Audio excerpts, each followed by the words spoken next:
Bueno, el gusto de estar con el ingeniero Matías Balleres, director de Chacra Experimental Integrada Chascomús. Hoy estamos en las oficinas de INTA, pero días atrás se realizó una jornada en la chacra. El título fue Manejo ganadero en momentos de sequías como los que estamos atravesando actualmente. Un gusto, Matías, de que nos recibas una vez más. Y bueno, contanos un poquito de qué trata esta jornada.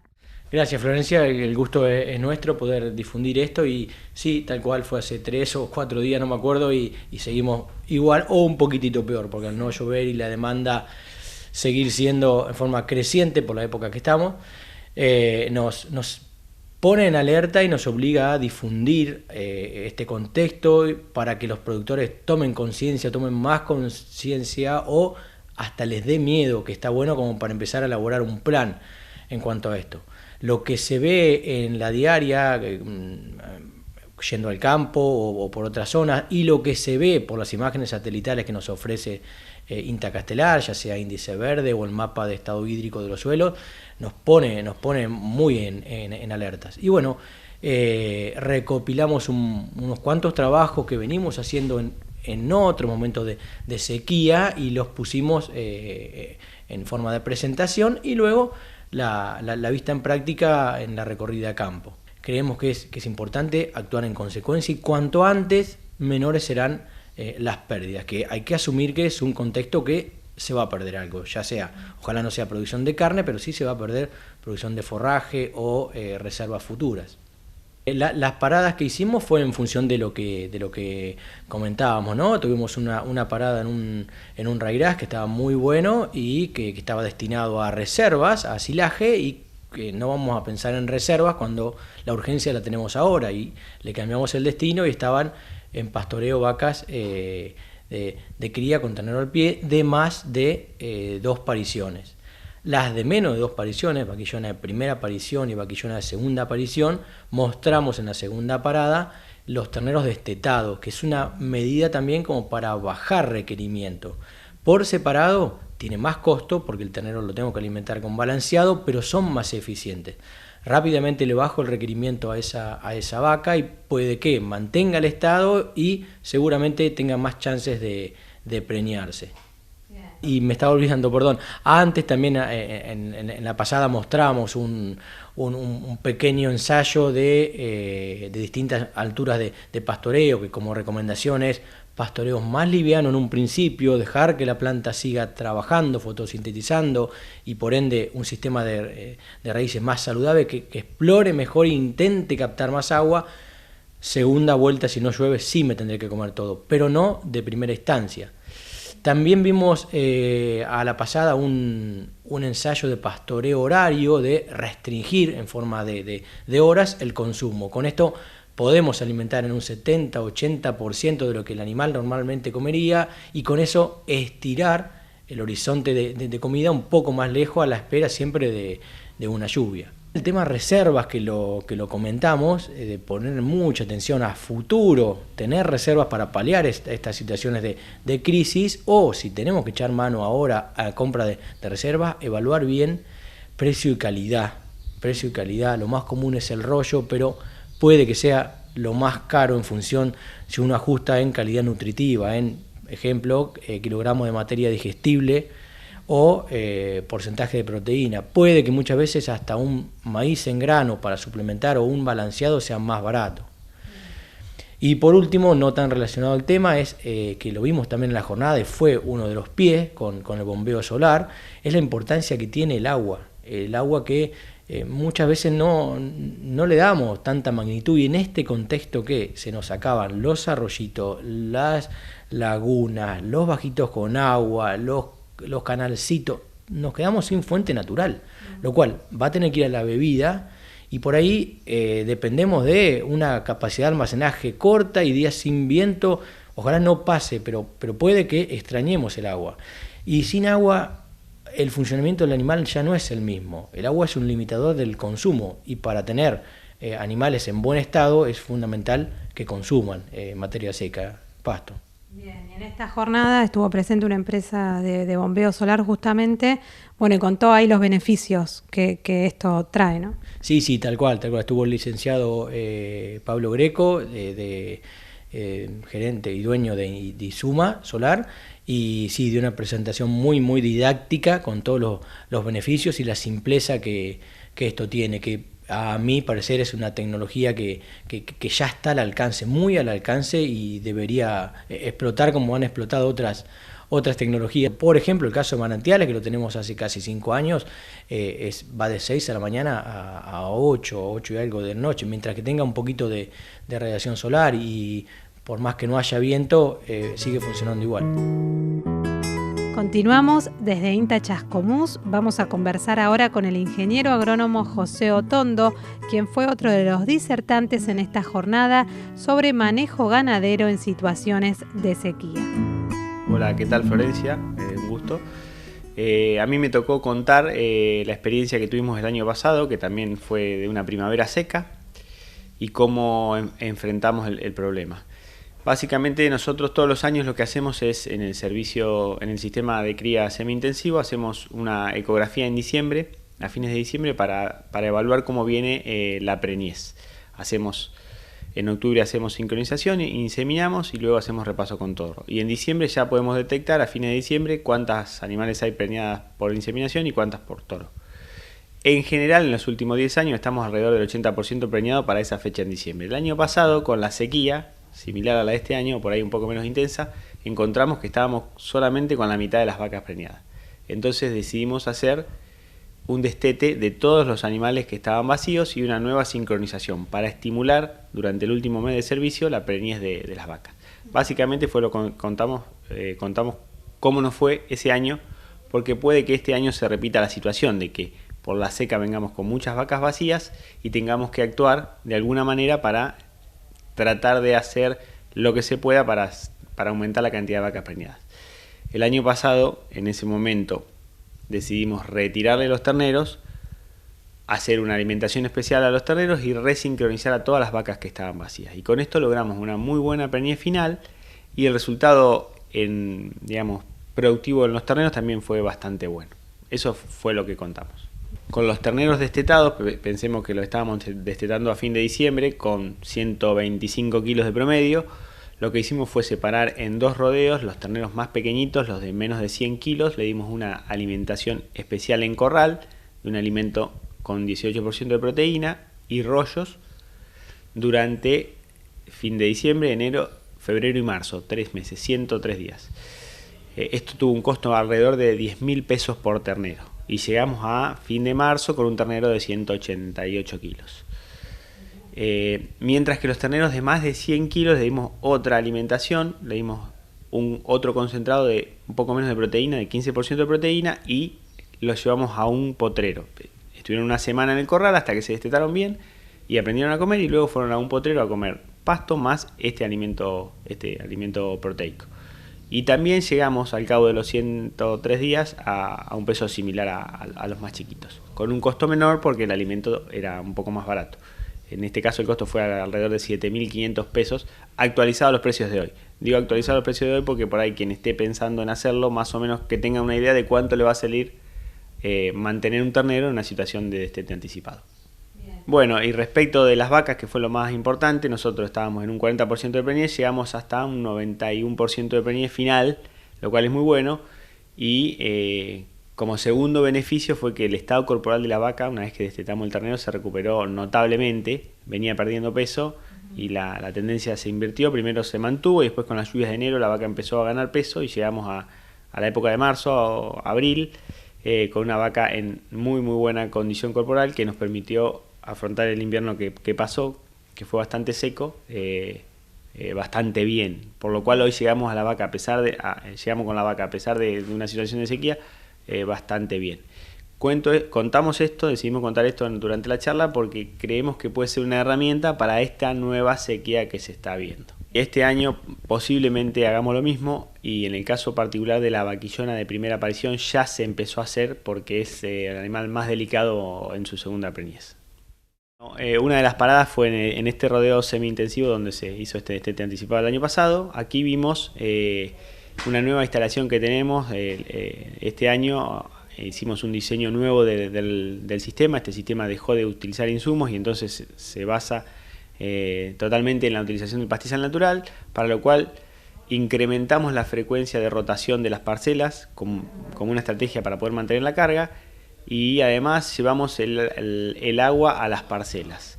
Algo que llamó mucho la atención. Sí, la verdad que es algo que no es muy nuevo, pero se ve poco y es bastante interesante. Pasamos caños por casi todos los potreros y dejamos acoples rápidos en cada uno de los lugares, de manera tal de ir rotando las vacas y ir rotando la bebida. Y mostramos una bebida móvil, unas bebidas plásticas muy livianas, muy fáciles de trasladar, muy fáciles de poner y sacar. Que hace que la vaca no tenga que caminar hasta la bebida, no tenga todo ese trayecto, sobre todo en horas de calor, y tenga siempre agua disponible en la parcela, con lo cual no se mueva tanto y además bostee, devuelva fertilidad en cada una de las parcelas que va comiendo. Y vimos también que no se genera el amontonamiento, ¿no? Teniendo el agua ahí. También es cierto que cambia el hábito de cómo va a tomar el agua la vaca. En general, si uno tiene una bebida alejada, arranca una vaca dominante y van todas las vacas en filitas siguiéndola. Y llegan las primeras, toman y tarda en recargarse la bebida. En este caso, como la vaca aprende a que el agua está todo el tiempo disponible para ella dentro de la parcela, van de a una, no se amontonan y siempre hay agua fresca en la bebida. Nosotros hace unos años ya instalamos paneles solares en algunos de los molinos como complemento.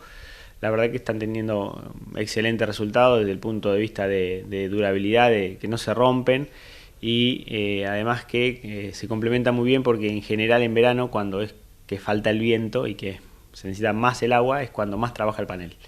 Estos paneles están conectados a nuestros tanques australianos y además a un tanque elevado y que son los que llevan el agua a las bebidas móviles estas. Bueno, José, te agradecemos la atención. Está la oficina en el pueblo, calle Mitre, esquina Newbery, siempre abierta de 8 a 4 de la tarde para quien quiera consultar al respecto de lo que sea de la sequía o sea de cualquier cosa vinculada a la producción agropecuaria, estamos para eso, así que bienvenidos sean. Bueno, el gusto de estar ahora con el ingeniero Mariano Cischino de INTA. Mariano, vos fuiste otro de los disertantes en esta jornada sobre manejos en momentos de pocas precipitaciones como los actuales. Comentanos cuál fue tu tema. ¿Qué tal, Florencia? Muchas gracias. Bueno, sí, tal cual decís vos, estamos en un contexto complicado en cuanto al pronóstico de niña, tercer niña consecutiva, un pronóstico asociado a altas frecuencias de altas temperaturas también superior a lo normal, como el año pasado. Y a diferencia del año pasado también tenemos los perfiles, o sea, de la humedad a 1 metro de profundidad, bastante más complicado que el año pasado. Entonces tenemos un contexto complicado para decidir la siembra de los verdeos, sobre todo lo que tiene que ver con maíz y sorgo, básicamente orientado a la ganadería. Y bueno, y con un pronóstico a corto plazo que tampoco indica lluvias próximas para decidir una siembra. Entonces la charla justamente apuntó a algunas consideraciones a tener en cuenta a la hora de implantar estos cultivos. Y justamente un aspecto que hace a la siembra de los dos cultivos, pero principalmente el maíz, es el escape a la floración en el periodo crítico de alta irradiancia y alta temperatura, que es la primera quincena de enero. Entonces, la primera herramienta a tener en cuenta siempre para decidir la siembra del cultivo es apuntar a la fecha de siembra, la primera práctica de manejo. En estas condiciones, obviamente hay que tener en cuenta justamente esto que venimos diciendo, hay mucha proporción de labranza convencional, perfiles secos, por ende estamos necesitando humedad para sembrar y por eso vemos también en muchos campos que las siembras están prácticamente paralizadas esperando agua o ya planificadas para hacer en forma tardía. Así que bueno, estamos un poco en maíz acercándonos al límite de lo que sería una siembra temprana.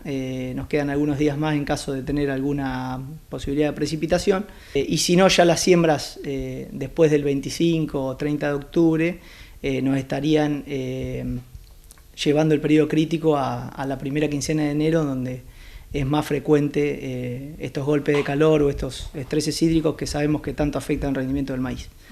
Por ende estamos medio justo con la decisión de sembrar temprano, y ya muchos productores han optado por hacer el cultivo en forma tardía. En sorgo la ventana de siembra se dilata un poquito más a partir del 5 o 6 de noviembre. Tenemos las temperaturas óptimas para el sorgo, que son un poquito más altas que la del maíz.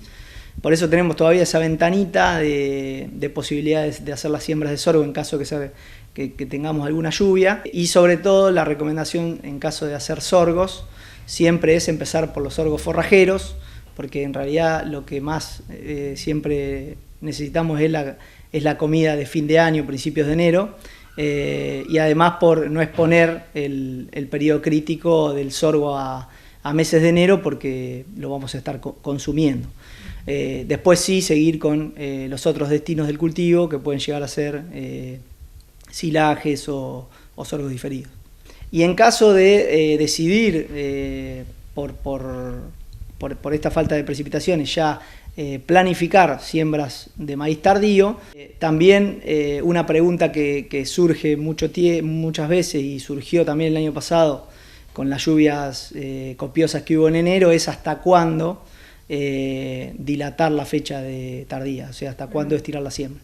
El año pasado vimos que hubo lotes sembrados fin de enero, fin de febrero, principio de febrero, y algunos no llegaron a buen puerto, y justamente el cuello de botella o el riesgo que implican las siembras tardías son la fecha de primera helada, que muchas veces nos limita el llenado del grano, y por ende no solo el rendimiento, sino también la calidad de ese grano. Por lo tanto, jugando un poco con la fecha de primera helada y con los ciclos que se usan en la zona, podríamos estar dilatando la siembra hasta el 10-15 de enero en caso de querer cosechar grano sin un riesgo considerable de que ese llenado de grano sea afectado por helada. Después otro tema que surge mucho es el destino. Es distinto si uno siembra planificando hacer un maíz para silo o para grano. En caso de hacer un maíz para silo, no estaríamos con este riesgo de la helada, y además nos estaría asegurando un mayor volumen total. Las siembras tardías en este cultivo suelen tener condiciones de crecimiento vegetativo más favorables para el maíz, y el maíz son más voluminosos, y las condiciones de llenado de grano en cuanto a radiación, heladas y temperatura suelen ser más complicadas. Entonces, en un maíz destinado a silo, podríamos tener la ventaja de que un maíz tardío probablemente nos esté dando la posibilidad de acumular más volumen. La otra ventaja es que como la humedad o la tasa de secado en fechas tardías es más lenta, la ventana de picado, esa fecha en donde siempre nos suele ocasionar un cuello de botella para conseguir la picadora en maíces tempranos, en maíces tardíos la ventana de picado es mayor y nos puede dar ese tiempo para decidir el picado. Y por ahí el punto flaco de las siembras tardías en zonas mixtas o ganaderas como es esta, es cómo sigue la sucesión en la rotación. Muchas veces se ve a campo que muchos maíces picados en fechas tempranas siguen la sucesión con una siembra de verdeo o una pastura. En caso de hacer maíces tardíos, sabemos que la siembra de verdeos o incluso de pasturas se nos puede retrasar en caso de que el picado o la cosecha de grano se nos demore. En realidad hay algunas consideraciones de la fisiología de las plantas a tener en cuenta. Obviamente, como decís vos, y en estos años en particular, en donde las lluvias, aparte de ser escasas, son muy dispares, hay que hacer un monitoreo permanente de la situación del lote, ver cuál es nuestra humedad en el perfil, analizar nuestro sistema de siembra, si tenemos un barbecho realizado, si hemos movido el suelo, que eso sabemos que aumenta la temperatura pero también seca bastante el suelo, análisis particulares de cada caso para decidir la siembra, y sí, como nosotros decimos, tener algunas de estas cosas en cuenta para saber sobre todo lo que es uso del ciclo y y fecha de siembra. Después otro tema importante es la densidad. Lo que estamos viendo y lo que se ve en años Niña es que los planteos de densidad son más defensivos. El maíz es muy sensible a la falta de humedad, como lo dijimos en el periodo crítico, pero también es muy sensible a la calidad de suelos. Entonces, cuando nosotros vamos a un suelo que tiene alguna limitante superficial o subsuperficial asociado a textura, a sodio, pH, necesariamente debemos bajar la densidad óptima objetivo para que el rendimiento y el número de granos no se vea resentido. Si a esto le sumamos un pronóstico de Niña en donde la cantidad de recursos por planta es menor, esto todavía se hace un poco más importante y la densidad todavía se debe bajar más. Por lo tanto, estamos esperando que este año predominen los planteos defensivos con menos plantas, buscando asegurar un piso de rendimiento y no conseguir techos o rendimientos más potenciales. Y después, bueno, obviamente, también por lo que dijimos anteriormente, de las condiciones de llenado de grano en fechas tardías, esos planteos defensivos también se deben ajustar si uno decide retrasar la siembra, en donde es recomendable todavía aún más bajar la densidad, un 10-15%, por las condiciones de llenado de grano, para no tener pérdida de rendimiento. Bueno, Mariano, te agradecemos la atención como siempre. No, Florencia, el agradecido soy yo, gracias por la nota, y desde ya, desde INTA, estamos acá en la oficina en Mitre y Newbery, de lunes a viernes de 8 a 16 horas, para que obviamente cualquier productor que tenga alguna consulta referida a este o a cualquier otro tema, lo podemos obviamente atender con mucho gusto. Así que muchas gracias por la nota.